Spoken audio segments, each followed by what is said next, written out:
My fellow Americans, I'm Robert Morrison. I'm the Liberty Party candidate for President of the United States. Well, Kris Kobach out in Kansas has gone down to a resounding defeat in the Republican Senate primary there. Kansas has not elected a Democrat to the Senate since 1932. But even in very Republican Kansas, people got wise to Kris Kobach's immigrant bashing. Kobach can now join with that other failed anti-immigrant candidate, Jefferson Beauregard Sessions. Old Beau lost his Senate primary in very Republican Alabama.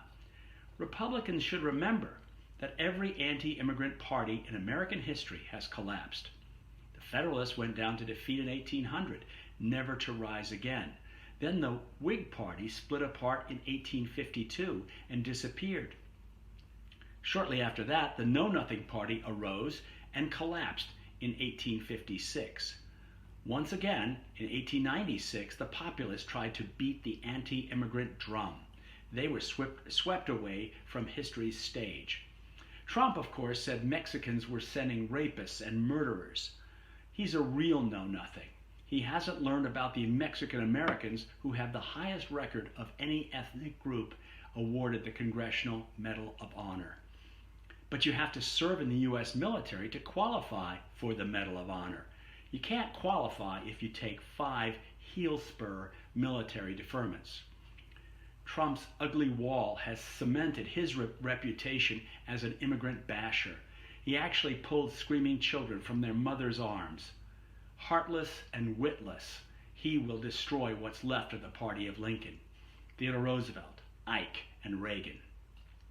We obviously need security for the border, and we obviously need a better immigration policy, but nothing he offers will help solve those problems. In Virginia, Republican Ed Gillespie switched sides and started bashing immigrants. He lost Virginia twice. Before Gillespie, there was Jerry Kilgore. He beat the anti-immigrant drum too. Kilgore, my relatives tell me, was a distant cousin of ours. Well, keep him distant. Of course, these two defeated Virginia candidates have moved the Old Dominion firmly into the Democratic Party column. In 2018, Trump howled about the caravans approaching our southern border. Those caravans just might have terrorists and murderers among them, Trump yelled. Well, we can't allow people to simply barge in, that's clear. But whatever happened to his dangerous caravans? They seem to have disappeared on Election Day after he got shellacked at the polls. Oh, and about caravans with terrorists and murderers, here's something to consider. Trump has invited Putin to come to the White House. Putin would arrive at the gate with a caravan too. And all the KGB in his caravan, we know there would be murderers and terrorists welcomed by Trump himself.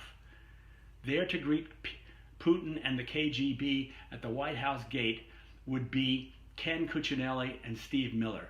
They remind me of Churchill's line, "We will have no parley or truck with you and the grisly gang who work your wicked will." Grisly gangsters Cuccinelli and Miller are pushing policies and practices that would have kept their own grandparents away from the Golden Door, and shame on them. I am the grandson of immigrants. No pro-lifer can join with immigrant haters.